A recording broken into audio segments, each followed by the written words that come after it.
Здравствуйте. Что ж, друзья, в общем и в целом ко мне наконец-то приехал ноут из Китая на самом последнем мобильном процессоре Intel 12 поколения. Если быть точным, в этом ноуте стоит i7 12700H на 14 ядер, 20 потоков и также весьма интересная видеокарта или видеочип RTX 3050 Ti. Пока что еще очень мало ноутбуков с таким новым процессором в продаже и, видимо, все-таки не успели завести вендоры свои модели еще до начала войны, поэтому можно сказать, я один из первых, кто вообще решил снимать об этом новом процессоре, точнее не о самом процессоре, а видео о ноутбуке от компании Mechanic. Одним словом, это не реклама Intel, а реклама моего личного отношения вообще к самой индустрии компьютерной, потому что я, честно, не очень понимаю, кому и самое важное, зачем людям сейчас смотреть и вообще покупать всякую там технику, если, знаете ли, непонятно, что будет завтра, и эти мысли вот как бы не дают абсолютно никакого покоя. Единственное, я думаю, зачем смотрят люди все эти новинки, да и в целом, зачем я вообще снимаю все это,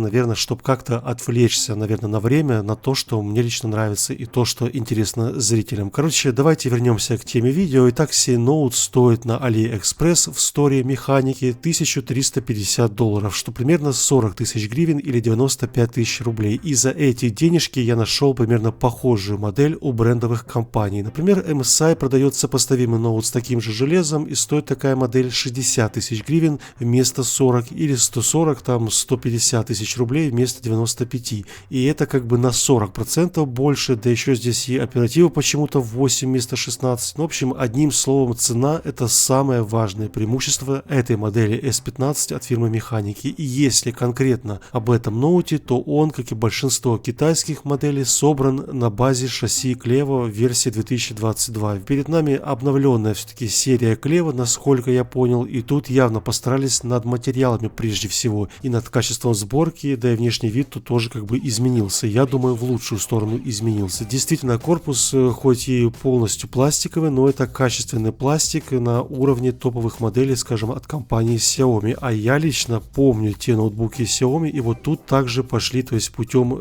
скользящего непористого пластика, что важно, и в руках наконец-то, знаете, чувствуется, что это не дешевая китайская скрипящая чушка, а поистине аккуратно собранный и крепкий инструмент не только для игр, но и для работы. Честно, я бы даже сказал, больше именно для работы, с учетом, что внутри стоит сложный гетерогенный процессор i7 12700H с кучей ядер разных по мощности. Там, если я не ошибаюсь, 14 ядер в сумме, из них 6 ядер это производительные, далее к этим 6 ядрам идут 6 потоков, и еще внутри имеется, внимание, 8 эффективных ядер. Короче, если объяснить понятным языком, то у нас 14 ядер физических и 20 потоков на частоте вплоть до 4700. Это очень серьезный процессор, и для ноутбука, скажем так, среднебюджетного, не за $5000, это прям вот, ну, такая весомая заявка на полноценную рабочую станцию. Именно на этом ноуте я и склеил данное видео, и признаюсь, это было даже быстрее и комфортнее, чем на моем рабочем настольном домашнем ПК с 11800K. В общем, далее внутри у нас идет в ноуте 16 оперативы в двухканале на частоте 3200, плюс дальше у нас идет видяха RTX 3050 Ti с поддержкой трассировки и DLSS. Еще у нас внутри находится шустрый NVMe SSD накопитель на 512. Также имеется быстрый Wi-Fi 6 модуль от Intel и дисплей на 15,6 дюймов Full HD на 144 Гц. На таком железе, поверьте мне, можно работать абсолютно комфортно. Запускать игры тоже можно на высоких настройках с трассировкой лучей. И вот тут насчет именно запуска игр, то, пожалуй, стоит таки проверить, что у нас по температуре и фреймрейту. Итак, первым делом давайте проверим в простых мультиплеерных проектах вроде Fortnite или Country. И в Country у нас на высоких Full HD больше 200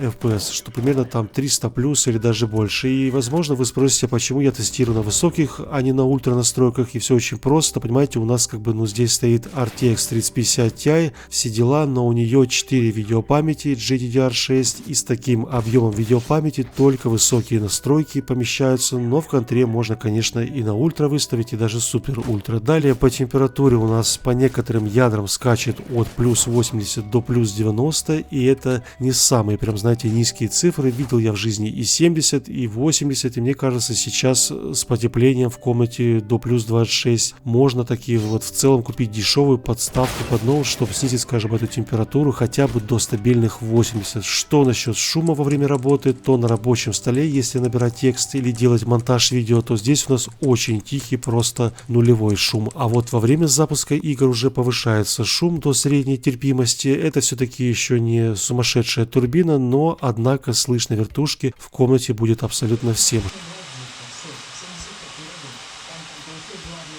Что насчет Fortnite, то у нас здесь на высоких 80-90 кадров. Я не помню, включал ли я вообще трассировку или там DLSS в Fortnite, да и это, честно, как бы не имеет никакого значения. Так или иначе, здесь комфортные цифры, все для киберспортсмена, все работает без проблем, все четко. И теперь усложняем задачу и запускаем очень требовательный Minecraft. Но это не просто Minecraft, а с трассировкой лучей на ультра настройках Full HD. И вот тут уже видим примерно 40 кадров. Однако не стоит сразу кривить лицо, знаете, это еще раз напомню, Minecraft с RTX лучами, то есть с трассировкой, это очень непростая задача для любой машины, и если таки выключить эту трассировку, то, понятное дело, мы увидим там 100, 200, 300 FPS. В общем, я не понимаю, зачем люди вообще в Майнкрафте придумали трассировку, ведь сидеть в кубическом мире это уже, по сути, отказ от визуальной части, так что это довольно такая спорная тема. А вот что действительно не спорная тема, это Киберпанк. Вот тут прям идет феноменальное давление движка на все железо, и всем видеокартам тут очень сложно, да и процессорам тоже не весело. И в нашем случае я выставил высокие настройки с включенной трассировкой и также выставил DLSS в режиме производительности. И с такими настройками можно, в принципе, получить нормальные, комфортные консольные 30 FPS. Причем это не рваные, знаете ли, 38 FPS шелеста, а с хорошим фреймрейтом, отчего картинка не кажется заторможенной и можно спокойно перемещаться по карте. Однако, если, внимание, выключить трассировку и оставить все настройки на высоких, то можно даже выжать почти 60 на закрытых локациях или 50 в центре, что приятнее, чем в 30, как ни крути, а визуально особо мало что меняется от этих лучей. Кстати, температура железа в Киберпанке взяла новые рекорды и местами даже поднималась по некоторым ядрам до 90-95, поэтому однозначно я вам рекомендую, прям настаиваю, прикупить подставку под ноут хотя бы на лето, как бы, 95 градусов, это уже высокая температура. В остальном я запускал там еще разные, то есть проекты, например, это Forza 5 на высоких с трассировкой, и здесь мы с вами видим, больше, то есть 70, возможно 80 FPS, и если подвести все-таки в конце черту под этим видео и дать свою оценку, то данный ноут идеально вписывается именно в высокие настройки Full HD, и даже с трассировкой лучей, но и при этом для работы он тоже довольно шустрый, и в плане производительности за эти денежки ему как бы сегодня нет равных. Однако вот в плане температуры железа, наверное, хотелось бы видеть пониже цифры, хотя бы там 75-80. Возможно, это связано с тем, что у нас внутри стоит слишком ядерный процессор, слишком мощный, возможно, не самое мощное охлаждение внутри ноута на базе Клева, поэтому я бы лично все-таки еще раз вам рекомендовал купить дополнительную подставку. В остальном больше нечего вам добавить и рассказать. Если вам стала интересна эта модель, то под этим видео я оставлю вам ссылочку на этот ноут, переходите, смотрите, не знаю, приценивайтесь, там уже вам решать, стоит ли брать или не брать. А у меня уже на этом как бы все, будем заканчивать. Увидимся с вами уже очень скоро. До новых встреч на канале. Пока-пока.